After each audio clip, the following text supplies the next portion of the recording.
Assembly. Has anybody been here before? And newbies? Any newbies? All right, a couple of you. Well, welcome. Thank you so much for coming today. So a little bit about Sunday Assembly. We are a secular congregation that celebrates life. Our mottos are right there behind you on the wall. Live better, help often, and wonder more. We are radically inclusive, so everybody, no matter where you come from or what you think, is welcome here. Just a note of how much work it takes to make this happen every month. We always want to thank all the people that are involved with volunteering, with setup, with organizing throughout the month to bring in speakers and put this whole thing together. So just really quick, a round of applause for all the volunteers.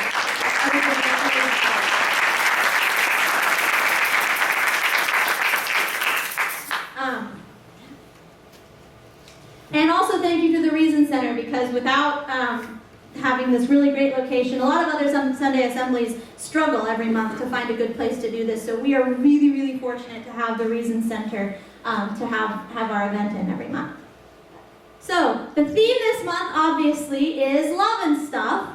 And so, yeah, love and stuff. The very first thing that we're going to do is we're going to have a reading. Lucila Barcena has been helping with childcare every month for Sunday Assembly for a while. She's also an organizer of the Student Secular organization at Sac State, so she's very involved. Is Lucila here? Here's Lucila.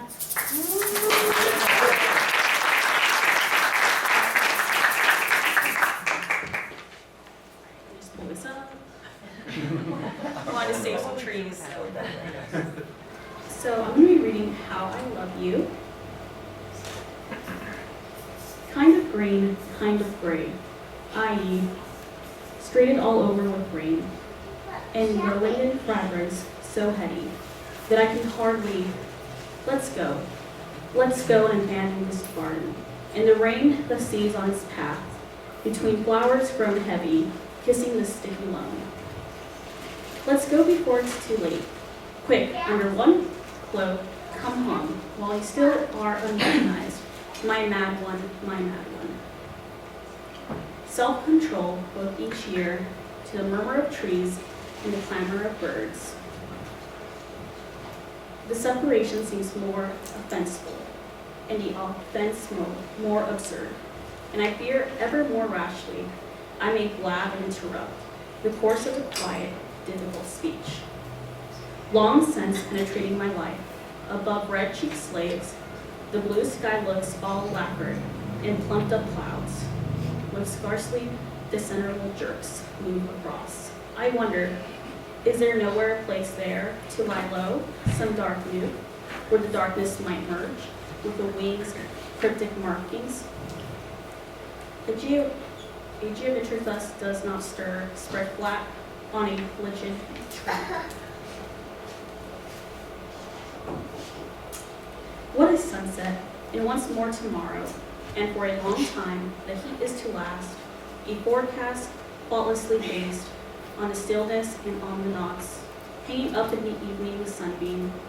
The swarmlet ceaselessly jiggles, reminding one of a golden toy in the hands of a mead peddler. How I love you. In this evening air, now and then, the spirit finds loopholes, translucences, in the world's finest texture. The beams pass between trunks. How I love you. The beams pass between tree trunks, they band. The tree trunks with me do not speak. Stand motionless under the flowering branch. Inhale. What a spreading, what a flowering. Close your eyes and diminish and stealthily into the eternal pass-through.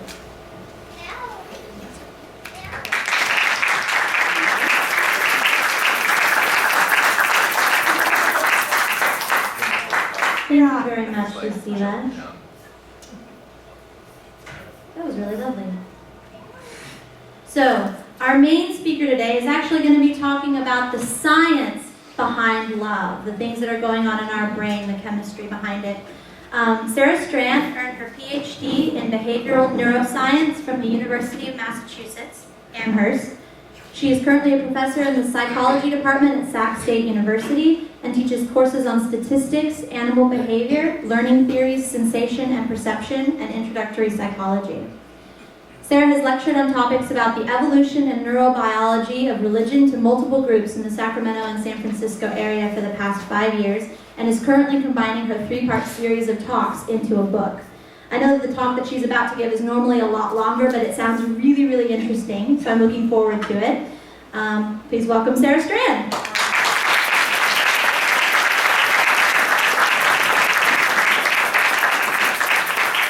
Thank you, everybody, for coming to hear me tonight. I usually don't use a microphone. Can everybody hear me okay? Yeah.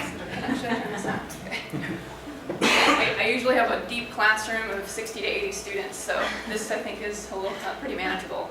As Sarah said, normally this talk is about 45 to 50 minutes. I'm going to condense it into about 10 to 15 minutes, which basically means I'm going to give you some introduction, give you some conclusions, skip over all the messy data stuff, and go right to the next thing. I do want to give a bit of a disclaimer that the very first part of the talk that I'm going to be talking about is specifically about lust, so we are going to be talking about sex. If there are any young ears in the audience and you want to step into the other room for a couple of minutes, that's perfectly okay. You won't hurt my feelings. It's not too racy, but I just wanted to let you guys know that that would be coming. All right. So here's the introductory slide. Okay. So this guy here is Robert Sternberg. 20, 30 years ago, he identified the emotional components that go into, that contribute to our feelings of romantic love. So at the bottom of the pyramid over here, you've got passion, which is, infatuation. At the top of the pyramid, you've got intimacy, which has nothing to do with physical intimacy. It's more the emotional intimacy that we feel when we feel comfortable and open and we want to talk to somebody and get to know them better. And then down here we've got the commitment part of love, where you're invested in the relationship and you want to, you've decided that you're going to be with this person for, the length of the journey that it takes you, essentially. These emotional aspects of love actually map really well onto Helen Fisher's theory about the neurobiology of love. Now, when Helen Fisher has been talking about the neurobiology of love for like 20 or 30 years, and she's collaborated with some really interesting people, and they've done some really interesting studies that involve functional magnetic resonance imaging, which unfortunately I won't be able to talk too much about tonight, but if you would like to hear the whole talk, figure out a way to invite me back and I would love to tell you more about the data. Her neurobiological components divide into lust, which is primarily characterized by autonomic functioning. We're going to talk about that a little bit more. Romantic attraction, which is primarily characterized by our motivation to pursue and attain goals, drive-directed behavior, in other words. And then attachment, romantic attachment, which is the formation and maintenance of social bonds. Okay? Now, what's interesting is that the Robert Sternberg's theory kind of maps onto Helen Fisher's neurobiological components when you start to look at how each of these different components combine and make different kinds of love in addition to that. So for example, if you're in a relationship and the only thing you've got is passion and intimacy, that's something that is characterized emotionally as romantic love, where, and this might be something that you might have in the beginning phases of a relationship. If the only thing you've got is, you like each other a lot and you've got the commitment to stay together, but there's not a heck of a lot of, passion in your relationship, that's something that we call companionate love, which a romantic couple can have, but also friendships can have as well. If you've got nothing but, passion and the commitment to stay together, but you don't really like each other a heck of a lot, then that's something that we might call fatuous love. Really, the golden chalice, for lack of a better description, that we tend to be going for is a combination of all three of these things, which Robert Sternberg refers to as consummate love, where you've got the intimacy, you've got the passion, and you've got commitment. So what I want to do for the next several minutes is talk a little bit about Helen Fisher's neurobiological aspects, okay? Now that we're kind of all on the same page. So this first type is lust. This is craving for sexual gratification, okay?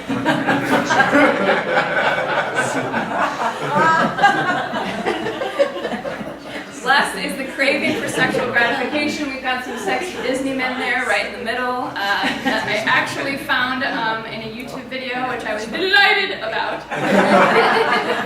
The primary function of lust is to promote copulation with any remotely appropriate partner. Okay? We're talking human, okay? We're talking like pretty much the right age range, above, puberty and slightly below senility, just any remotely appropriate partner. This is what lust is all about, okay?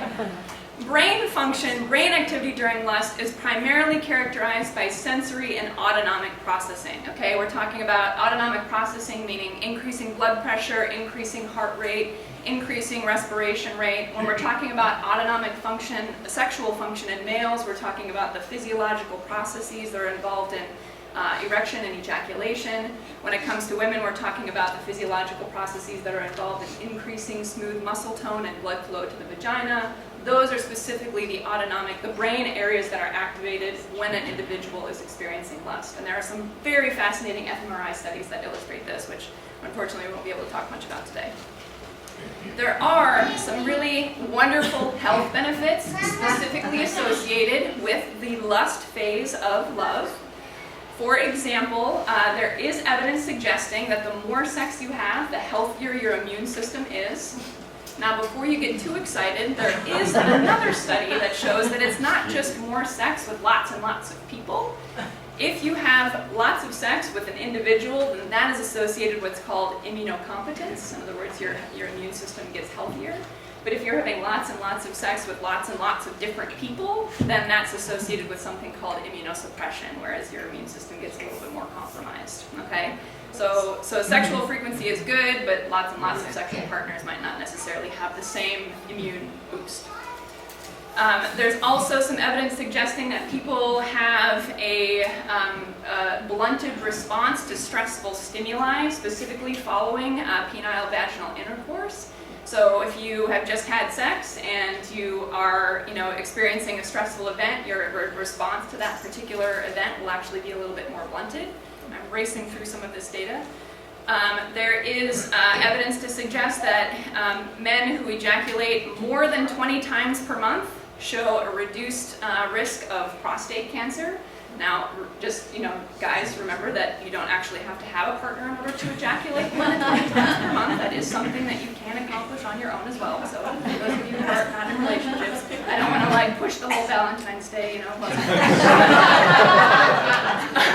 Last little bit of data regarding lust that I want to talk about is that there is some evidence that shows that there is an increase in specifically post-orgasmic following intercourse, an increase in prolactin following orgasm after intercourse, which is associated with better sleep. So if you're having orgasms and you're having sex, you're going to sleep better because prolactin increases following that orgasm, and prolactin is actually highest during the REM phase of the sleep cycle. So individuals that are getting a little sleepy after they have sex, completely normal.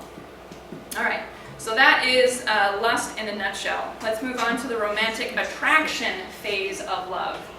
Romantic attraction is characterized primarily by its rewarding qualities. This is one of the most fascinating and interesting and most researched topics when it comes to the neurobiology of love. The primary function of romantic attraction is to motivate us to prefer a more specific mating partner that is actually most appropriate for ourselves. Not just any kind of remotely appropriate person, but someone kind of focusing our attention and our motivated behavior to somebody who would be more appropriate for the particular goals that we have. The brain activity during romantic attraction is primarily characterized by pursuit and retrieval of reward. Now this is kind of a vague concept, right? So what exactly do I mean by reward? Well, romantic love can be thought of as a primary drive, okay? So drives are things that are motivated by our brain activity and our physiology, and anything that satisfies a drive we interpret as rewarding, okay? So what do I mean exactly when I talk about a drive? A drive is a neural state that directs behavior to acquire a particular biological need. What I've got up here first is a picture of Aaron Ralston. Does anybody know who Aaron Ralston is? Okay, got a couple of hands up. This is the guy, exactly.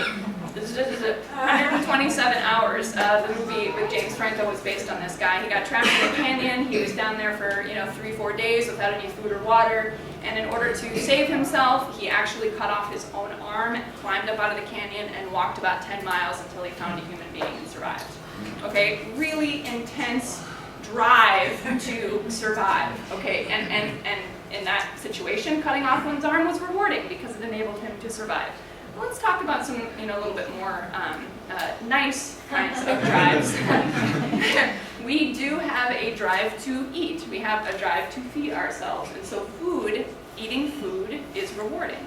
Things that give us nutrition, eating food is rewarding.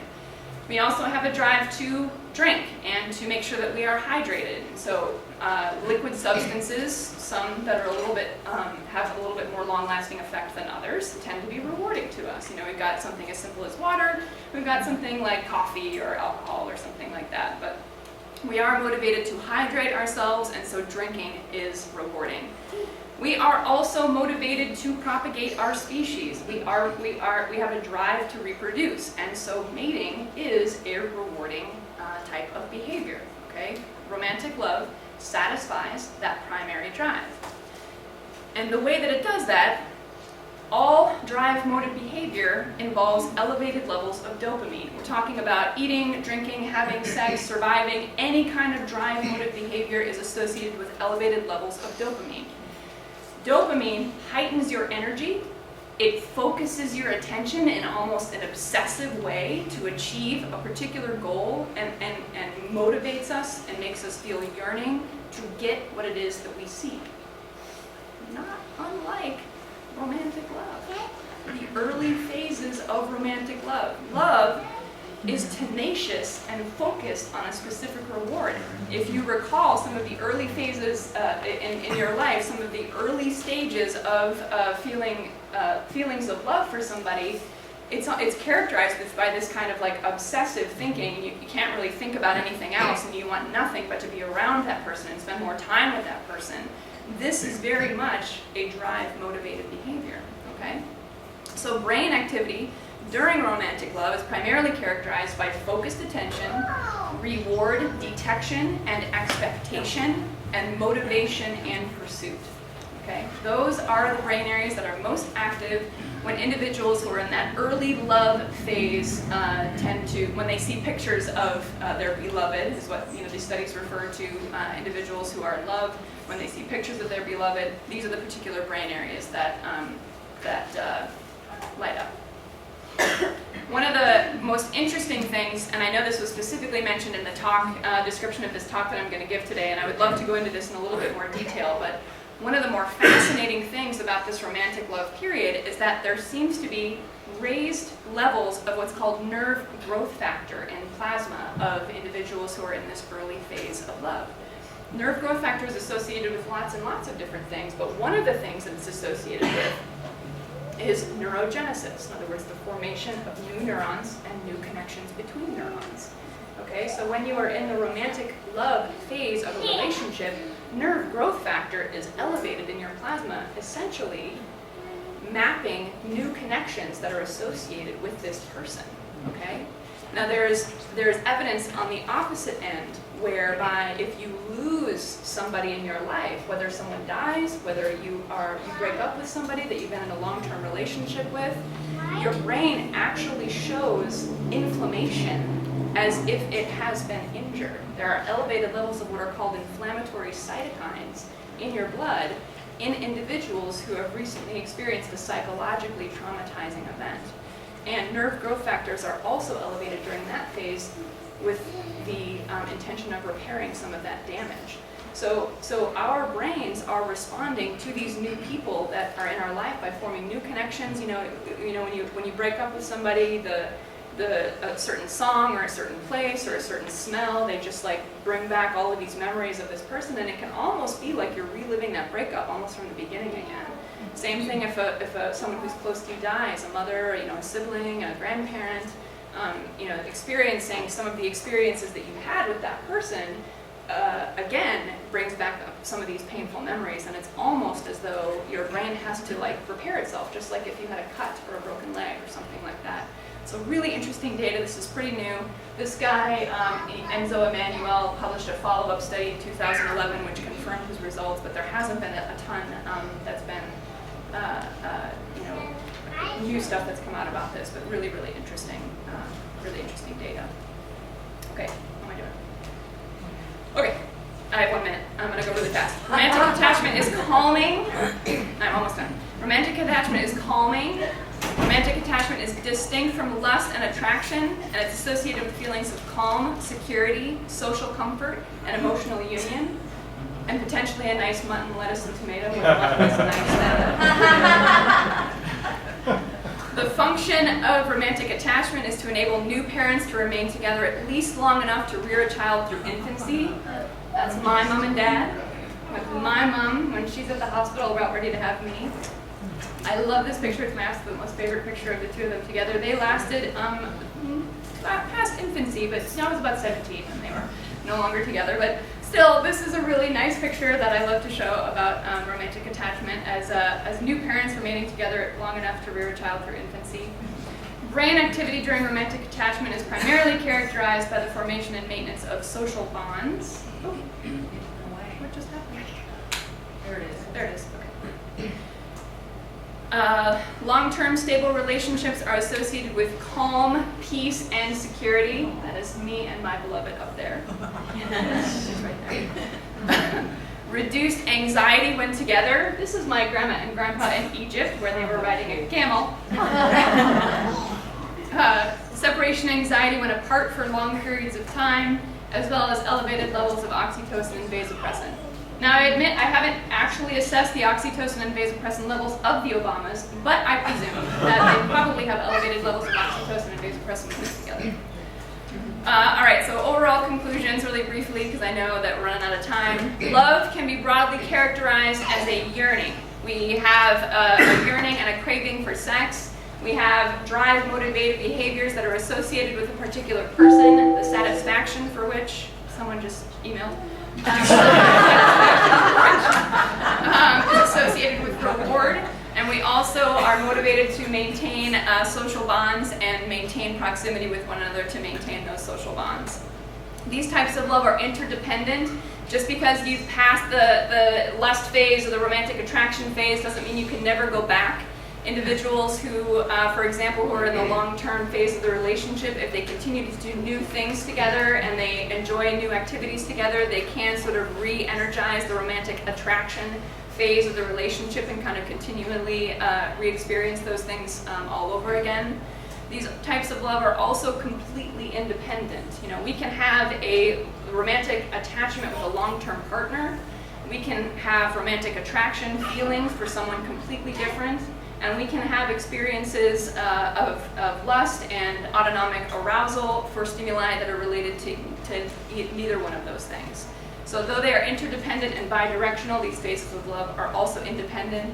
But love is a primary aspect of our complex human reproductive strategy. One thing is for certain, people of every age and culture sing for love, pray for love, work for love, kill for love, die for love. Love is an enduring phenomenon, and it cannot be quenched. Thank you very much.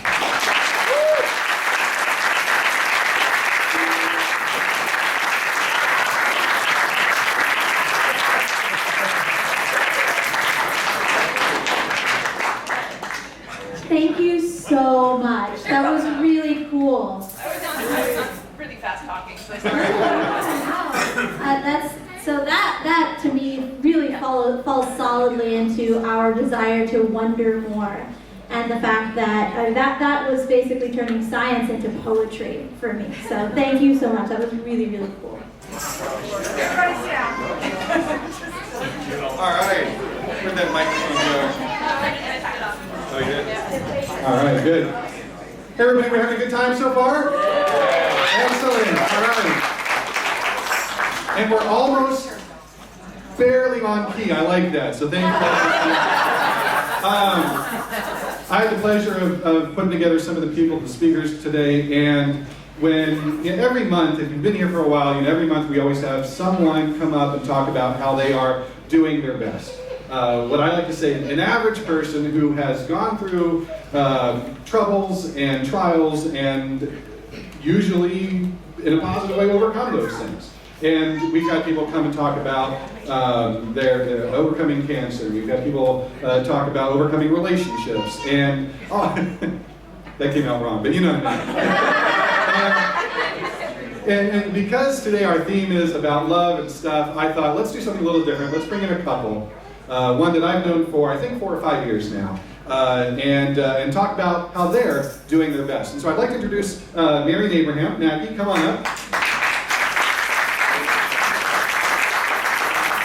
And I met Mary and Abraham in Stockton, one of our Stockton area atheist freethinkers groups, and I just have to say that they are the sweetest couple, and just an absolute, well, maybe I don't know everything, but but they're just a great part of the community down there. We really love having them at our meetings and everything else, and see them all over town as well. So here to tell us about how they're doing their best, please help me welcome Mary and Abraham.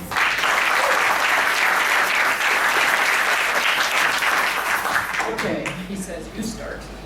That's good. Okay, I don't know if I agree with the philosophy of Diana Ross's song, but you know, it is a planned thing. So love is very deliberate, and yes, it can just jump on you, but usually it's something in order for it to be developed over a long period of time. Has to be a lot of work done. So we've been married 34 years. We have 4 children, and about 10 years ago, we had a major bump in the road in our marriage, and it caused all of this for us to be here today, to overcome it and to survive, really, and make it better than ever before as far as our relationship goes. And without going into too many details, it basically took us from 30 years of Christianity, plus I was born into it, but 30 years as a born again in Christianity, and we met in ministry and married in ministry and raised our children in the ministry, and when we hit our marriage bump in the road, it was like, this doesn't have an answer for us here. So we went on our own search, and we answered our own questions. We did research on the internet. We did all kinds of searching to find answers, how to solve our problem, how to overcome it, how to make it better than it was before. And it turned me into a truth finder. And when I got my marriage figured out, and the truth was, you know, we got back on track better than we were before, and I realized that truth had to go all the way through my life, in every realm, and it went right straight to my religion first, and basically over the next 2.5 years I backed out of it because truth didn't measure up with what I thought was there, and anyway, it's been a great journey. We've over the last 5 years or so 5 years, I've been an atheist about 5 years. Over that time, we've gone through the death of 2 of his mom and his stepdad, and working through that is also very difficult. You see the end of life, you know, you evaluate your own life, and it's an ongoing journey. It's an ongoing journey. We're on the other side of all of that now, and just reestablishing and trying to figure out where the ground is, where it's solid, where we can trust, but anyway, we've been glad to know that there were people in groups like this that are out there, and we can get support from. So rather than me taking up all 15 minutes, which is very unlikely, I give him a few. Oh, what that great talk this morning. I'm still thinking about it. I think Mary and I have been through all those cycles many times. Sometimes I'm on one, she's on another. Well, really, you know, David's little note to us said, you know, well, what are you trying to overcome now? What's your problem? What are you dealing with? And I thought, well, after really overcoming Christianity, I really am very comfortable now being a godless person. I love it. I'm happy with it. But what to do with the rest of my life? I just retired this year, last year, and we moved into my mom's home that she left us, and it's right on the golf course. And every morning I'm out playing golf, and but really, in thinking of life, death, what do I want to do? I think of the years I spent with, always having in my mind, looking at this life from the viewpoint of the next life that I imagined was that I'd be a part of. And looked at people as whether, will that person be there, or this person be there? And divesting myself of that so that is eradicated out of my thinking now. And so what do I want to do? Do I care about a legacy? What do I want to do with my life? And that's something I don't have solved at this point. I mean, I'm enjoying being my own boss, and well,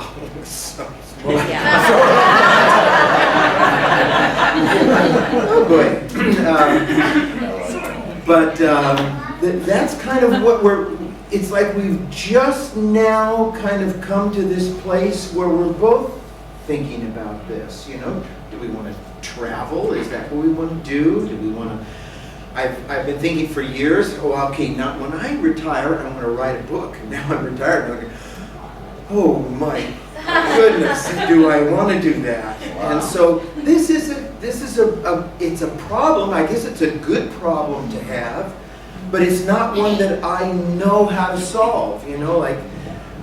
Even coming here this morning, when years and years and years of every Sunday being in church, we knew the groove of doing that so well. Just that was our life. And I've gotten very used to just going with Mary to Starbucks on a Sunday morning. And sometimes we'll talk about stuff, and sometimes we'll just be on our iPads. Oh, are you ready to go? Are you ready to go? Okay. So to come today and then be in a group of people, that's another whole thing. How do I want to get involved with another group of people? Yes. You know what I mean? Yes, we do, but then it's requiring of you. How? So anyway, that's kind of what we are. And then we've got 4 children, and watching them go through, and they've all come out of Christianity, so we don't have that problem. Every once in a while they'll talk about, well, this is what they went through because of how they grew up, and this is things they're dealing with. And sometimes we go, sorry. You gotta figure it out yourself. So I don't know if that's kind of where we're at. I love this lady. She is an amazing person. She really led us through our deconversion, because I didn't want to say, well, there's no God. I was like, well, there might be. And then she'd say, oh, I read this thing. And I thought, oh, here we go again. She had always picking something that was so triggering to new thought and everything, until the day, I can remember the exact moment. I can't remember how many years ago it was. It was probably like 4 years ago. I'm driving down March Lane in Stockton, and suddenly I'm going to live my life as if there is no God. If there is a God, I'm not even going to worry about it, because now, I've come past that now, but that was a freeing thought to me, to live my life as just myself, and to know Mary as just herself. We had such a story of how God put us together that had to be divested, it had to be broken down, had to be thought out of. And It's very logical, actually. When you live close proximity to somebody and you see them every day and you develop friendships, that's how it happens. It's not anyway, magic. that's us, David.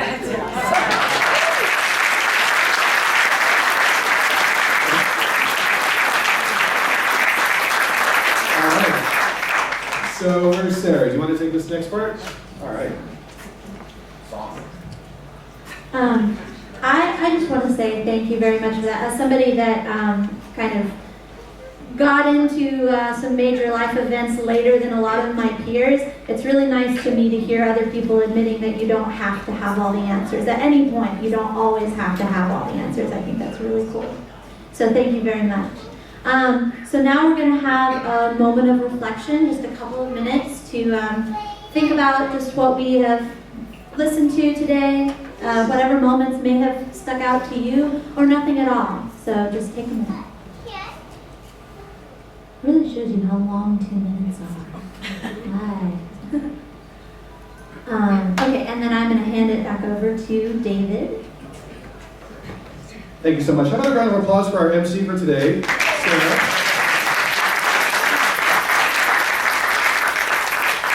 So, in doing a couple of announcements, I wanted to start a tradition. I don't know if we're going to do this every 5 months, or every 6 months, every year, something along those lines, but you know, as a secular congregation, as a nonprofit organization, I think we owe it to you guys, to all of the people that are here, to all those who have donated to us, to report back to you, to let you know what we're doing with the money that you've given us and how we're using that money to grow this assembly.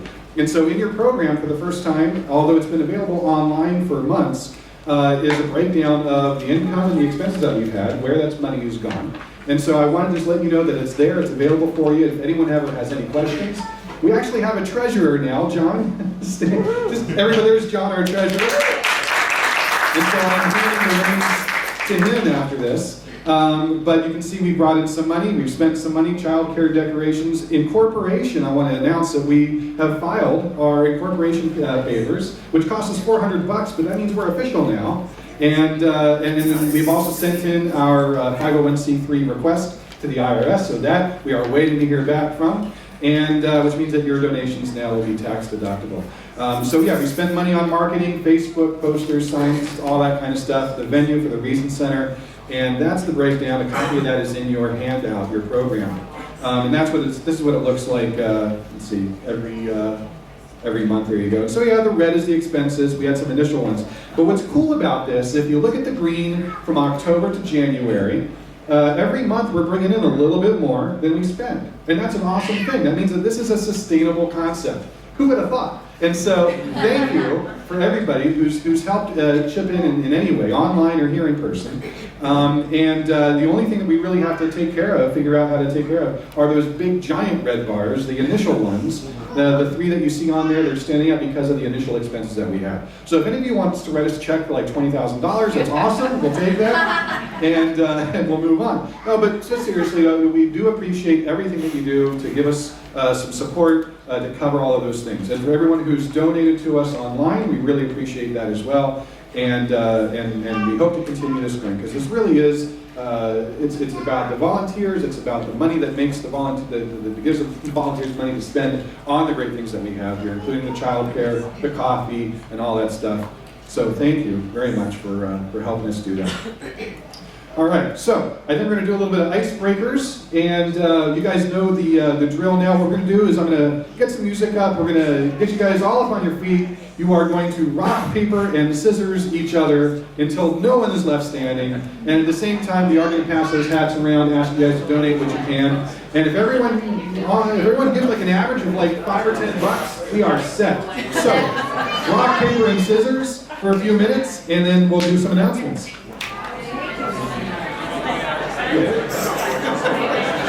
All right.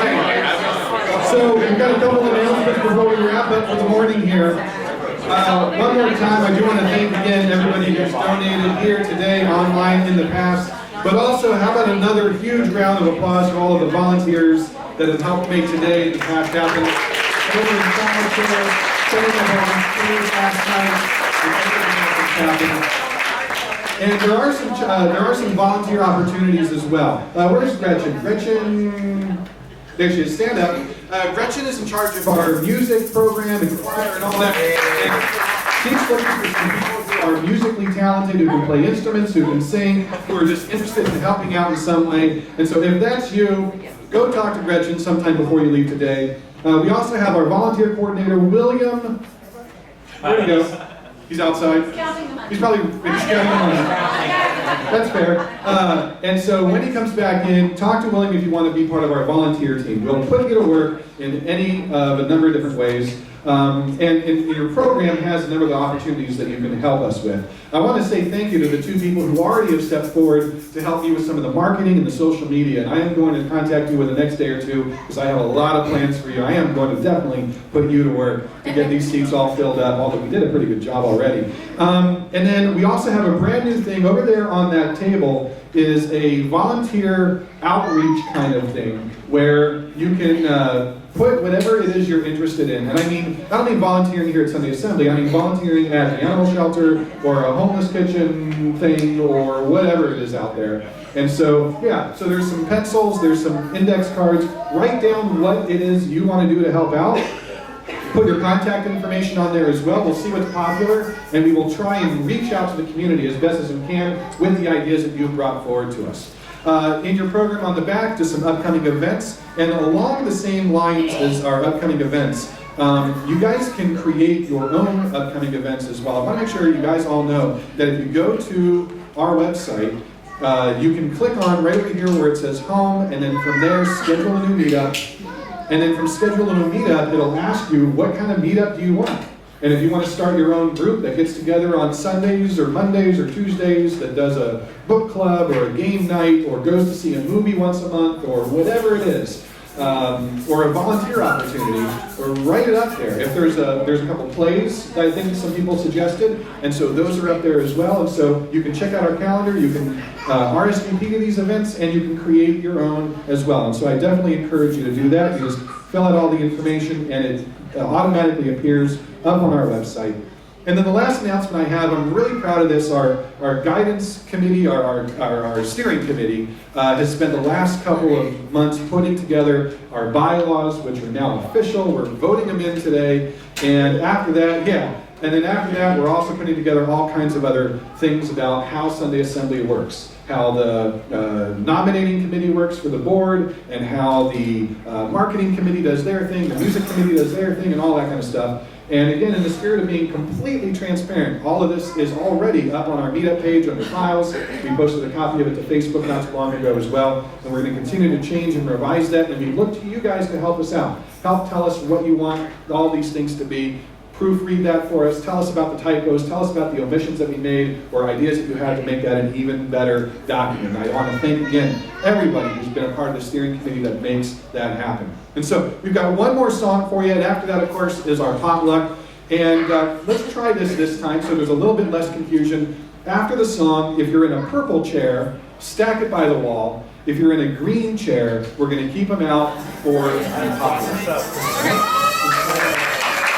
Everybody remember to celebrate life. Thank you for coming. Sit around for the potluck. Thank you.